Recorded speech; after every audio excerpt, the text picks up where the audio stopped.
बहुत समय पहले की बात है। एक राजा के दरबार में एक बड़ा विद्वान पंडित था। वह हर तरह की विद्या, गणित, शास्त्र, ज्योतिष, वेद, नीति सब में निपुण था। एक दिन दरबार में चर्चा छिड़ गई। सबसे कठिन विद्या कौन सी है?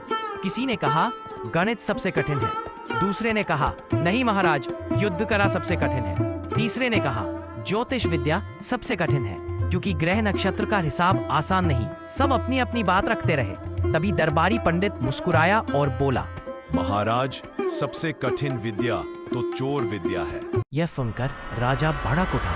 उसने गुस्से से कहा, क्या बकवास है पंडित जी, ये कैसी मूर्खता है। चोर कौन सी विद्या जानते हैं? चोरी तो वे लोग करते हैं जिनके पास और कोई हुनर नहीं होता। इसमें कठिनाई कहा? चोरी तो निकम्मे लोग करते हैं। पंडित मुस्कुराया और शांति से बोला, महाराज, चोरी करना मजाक नहीं। अगर विश्वास न हो तो आप खुद अनुभव करके देख लीजिए। छोटी सी चीज चुराने में भी जान निकल जाएगी। आपको समझ आ जाएगा कि चोरी करना कितनी मुश्किल विद्या है। राजा जिद्दी था। उसने पंडित की बात मान ली और चुनौती स्वीकार कर ली। ठीक है, मैं आज रात चोरी करके दिखाऊंगा, तब साबित होगा कि चोरी बच्चों का खेल है। जब रात हुई तो राजा ने खुद को चोर जैसा सजाया। पहले तो अपने चेहरे पर कोयला पोत लिया, काले कपड़े पहन लिए और सचमुच चोर की तरह तैयार हो गया। खुद को आईने में देखकर जब तसल्ली हो गई तो चुपके से चोरी करने महल से निकल गया। सबसे पहले राजा अमीरों की बस्ती में पहुंचा, पर जैसे ही चोरी की कोशिश की, मुश्किलें सामने खड़ी हो गईं। किसी घर पर ऊंची ऊंची दीवारें, तो किसी घर पर मजबूत दरवाजे, किसी घर के दरवाजे पर मजबूत लोहे के ताले, तो और किसी घर पर पहरेदार खड़े थे। राजा पसीना पसीना हो गया। उसने सोचा, हे भगवान, अमीरों के घर में घुसना और चोरी करना तो नामुमकिन है। राजा ने मन ही मन कहा, ठीक है, चोरी छोटी हो या बड़ी, चोरी तो चोरी ही है। पंडित ने बड़ी चोरी थोड़ी ना कही थी। छोटी सी चीज उठाऊंगा तो भी जीत मेरी होगी। चलो गरीबों की बस्ती चलते हैं, वहाँ काम आसान होगा। वह धीरे धीरे गरीबों की बस्ती पहुंचा। यहाँ पर कच्चे मकान थे जिनके दरवाजे बंद थे। तभी उसने देखा एक कुम्हार के घर के बाहर मिट्टी के बर्तन करीने से रखे हुए थे। कतार में नीचे बड़े घड़े, बीच में मटके और ऊपर छोटे छोटे कटोरे। घर वाले मकान के भीतर कुंडी चढ़ाकर सो रहे थे। राजा को मौका अच्छा लगा। राजा ने मन ही मन हंसते हुए कहा, अरे ये तो बढ़िया है, एक बर्तन उठाता हूँ और निकल लेता हूँ। पंडित हार जाएगा और सीधे जीत मेरी होगी। लेकिन सबसे ऊपर वाला बर्तन निकालना कठिन था, क्योंकि वह ऊंचाई पर था। इसलिए राजा ने सबसे ऊपर वाला बर्तन उठाने की बजाय बीच से बर्तन निकालने की कोशिश की।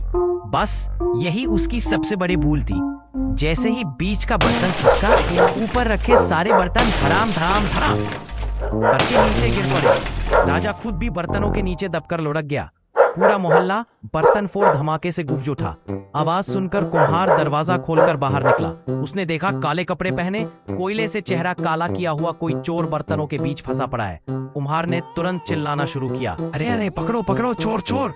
कुछ ही पल में पड़ोसी दौड़कर आ गए। सबने मिलकर चोर की ऐसी धुनाई शुरू की कि राजा की हालत खराब हो गई। कोई लात मारता, कोई डंडा, कोई गालियां देता। अबे मूर्ख, नालायक, सोने चांदी छोड़कर मिट्टी के बर्तन चुराने आया है। ऊपर से एक चुराता तो चलता, लेकिन तूने तो सारे बर्तन फोड़ डाले। एक बर्तन उठाने आया और 50 फोड़ डाले। ऐसे चोर को तो चप्पल से मारना चाहिए। राजा बुरी तरह पिट गया। किसी तरह जान बचाकर भागा और महल लौटा। सुबह दरबार लगा। राजा शर्मिंदा होकर पंडित के सामने बोला, पंडित जी, आप सही थे। सचमुच सबसे कठिन विद्या चोर विद्या ही है। मैंने खुद आजमाया है। चोरी आसान लगती है, लेकिन करना बेहद मुश्किल और अपमानजनक है। कहानी का मजेदार संदेश, किसी भी विद्या को हल्के में नहीं लेना चाहिए, क्योंकि हर काम की अपनी कठिनाई होती है। और हाँ, चोरी करना सिर्फ कठिन ही नहीं, बल्कि गलत भी है। सबसे बड़ी सजा ये है कि अगर पकड़े गए तो इज्जत भी गई और मार भी पड़ी। आपको ये कहानी कैसी लगी? कमेंट में जरूर बताइए, और अगर पसंद आए तो लाइक करें, शेयर करें और चैनल को सब्सक्राइब करना न भूलें। फिर मिलेंगे एक और नई दिल को छू लेने वाली कहानी के साथ। तब तक के लिए हमें आज्ञा दीजिए। धन्यवाद।